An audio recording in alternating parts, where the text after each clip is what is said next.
পৌষ মাসের বড় শুক্রবার এবং নতুন বছরের প্রথম শুক্রবার ঝাড়ুতে বেঁধে দিন এটি। অর্থ আসবে চম্বুকের মতো।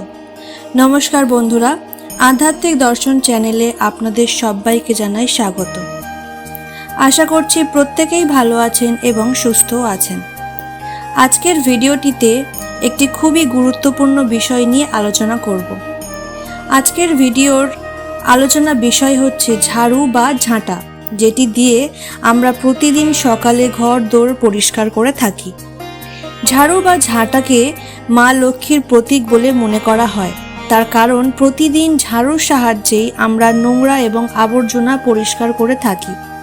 আমরা অনেকেই হয়তো জানি না এই জিনিসটি দিয়ে আমরা আমাদের ভাগ্যকে সৌভাগ্যে পরিবর্তন করতে পারি। আবার এই বিশেষ জিনিসটি সঠিকভাবে যদি বাড়িতে রাখতে পারি তাহলে হিতের বিপরীতও হতে পারে। ঝাড়ু আমাদের প্রত্যেকের বাড়িতেই আছে। এরকম ঝাড়ু আমাদের প্রতিদিনই ব্যবহার করে থাকি, কিন্তু ঝাড়ু সম্পর্কে সব নিয়ম নীতি আমরা অনেকেই হয়তো জানি না। আজকের ভিডিওটিতে আমি আপনাদের ঝাড়ু সম্বন্ধে সমস্ত কিছু জানাবো। তার সাথে এটিও বলে দেব পৌষ মাসের বড় শুক্রবার অর্থাৎ পৌষ মাসের প্রথম শুক্রবার ঝাড়ুতে আপনারা কোন বিশেষ জিনিসটি বেঁধে দেবেন, যার ফলে আপনার অর্থভাগ্য বিপুল উন্নতি ঘটবে। মূল পর্বে যাওয়ার আগে আমার সকল বন্ধু বান্ধবীদের কাছে একটাই অনুরোধ করব, ভিডিওটি সম্পূর্ণরূপে দেখবেন এবং দেখে যদি ভালো লাগে তাহলে অবশ্যই একটি লাইক ও কমেন্ট করে জয় মা লক্ষ্মী দেবীর জয় একটি বার লিখে যাবেন।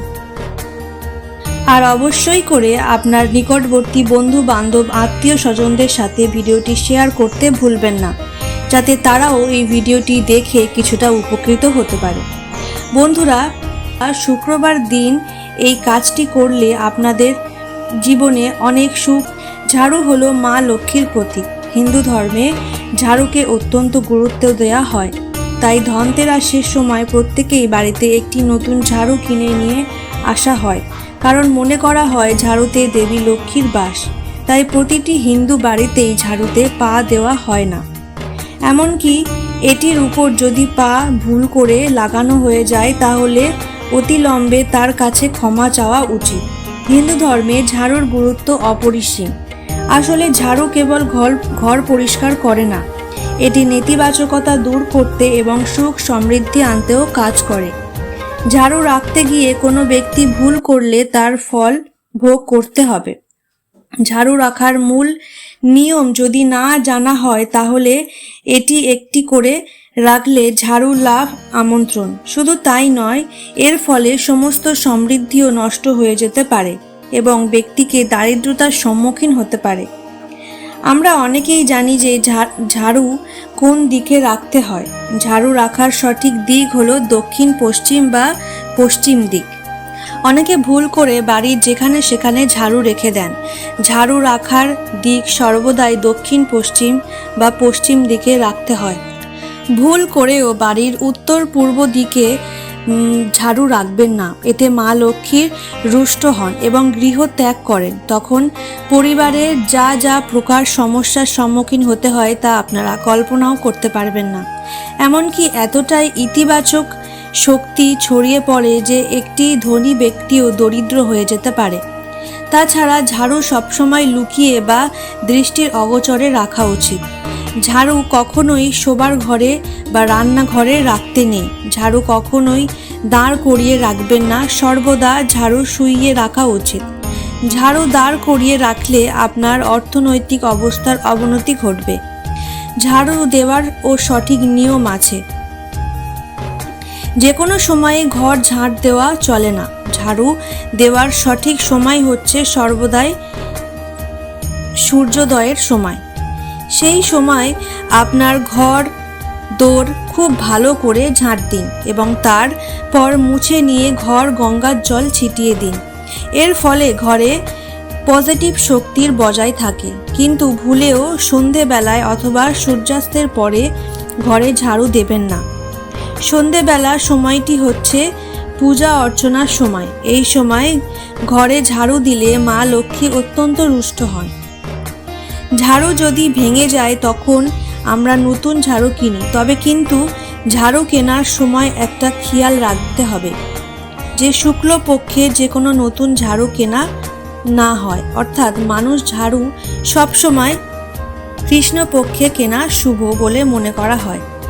যে ঝাড়ু ভেঙে গিয়েছে বা অতি অবশ্যই ফেলতে হবে সেটিও কোনো শনিবার, মঙ্গলবার, বৃহস্পতিবার বা বিশেষ করে তিথি দেখে ফেলতে হয়। শনিবার ঝাড়ু কেনা খুবই শুভ বলে মনে করা হয় এই দিন ঝাড়ু কিনলে মা লক্ষ্মী দেবীর কৃপা সারা বছর গৃহকর্তার উপর থাকে। বন্ধুরা, ঝাড়ু আমাদের প্রত্যেকের বাড়িতেই আছে, কিন্তু সঠিক নিয়মবিধি মেনেই ঝাড়ু বাড়িতে রাখুন এবং ব্যবহার করুন। বন্ধুরা, ঝাড়ুর একটি উপায় আমি বলে দেব, সেটি যদি আপনারা শুক্রবার ঝাড়ুতে বেঁধে দিতে পারেন তাহলে অর্থভাগ্যের ব্যাপক উন্নতি হবে। বন্ধুরা, এই বিশেষ জিনিসটি হচ্ছে সাদা সুতো। এই সাদা সুতো আপনারা দশকর্মার ভাণ্ডারে আপনারা খুব সহজেই পেয়ে যাবেন। পুজোর নানান কাজে সাদা সুতো লাগে, সেই সাদা সুতো আপনারা নিয়ে আসবেন বৃহস্পতিবার অথবা শুক্রবার। বন্ধুরা, বৃহস্পতিবার বা শুক্রবার আপনারা এই সাদা সুতোটি কিনে আনার পর আপনারা ঠাকুর ঘরে এটি রাখবেন এবং সামান্য গঙ্গার জলের ছিটা দিয়ে দেবেন, কারণ এই জিনিসের উপর প্রচুর মানুষের হাত পড়েছে। এবং তারপর বন্ধুরা, সেই সাদা সুতোর থেকে সামান্য পরিমাণ অংশ আপনি নিয়ে নেবেন এবং সেটি মা লক্ষ্মীর চরণে বা আপনার ইষ্ট দেবতার কাছে আপনি মনের রেখে দেবেন। সেই সুতোটি মাথায় ঠেকিয়ে তারপর আপনার বাড়ির ঝাড়ুতে সেটি বেঁধে দেবেন, গোল করে বাঁধবেন এবং 3 বার সুতোটি ঘুরিয়ে বেঁধে দেবেন। মনে মনে মা লক্ষ্মীর কাছে আশীর্বাদ চাইবেন যেন আপনার মনস্কামনা পূর্ণ হয়, বিশেষ করে আপনার অর্থভাগ্য যেন উন্নতি ঘটে। মানুষ অনেক পরিশ্রম করেও ভালো ফল পায় না যদি তার বাস্তু দোষ থাকে, তাই গৃহের বাস্তু দোষ তার জীবনের উন্নতি এবং অগ্রগতির পথে বাধা হয়ে দাঁড়ায়। তার সাথে সাথে যদি সাথে গ্রহদোষ থাকে সেটিও আপনার জীবনে অর্থ আগমনের পথে বাধা হয়ে দাঁড়াতে পারে। তাই বন্ধুরা, ঝাড়ু যদি এই বিশেষ জিনিসটি আপনারা বেঁধে দিতে পারেন এবং প্রতিদিন সেই ঝাড়ুটি দিয়ে আপনার সকালবেলায় সূর্যোদয়ের আগে ঘর ঝাড়ু দিয়ে পরিষ্কার করেন, তাহলে ঘর থেকে যত রকমের নেতিবাচক আছে সেগুলি দূর হবে, আপনার গ্রহদোষ মিটবে, আপনার ঘরের বাস্তুতে আপনারা পরিবর্তন লক্ষ্য করবেন, সব দিক থেকেই আপনার পরিবারের মঙ্গল হবে। তাহলে বন্ধুরা, ভিডিওটি আজকের মতো এখানেই শেষ করছি। দেখা হবে আবার অন্য কোনো ভিডিওতে।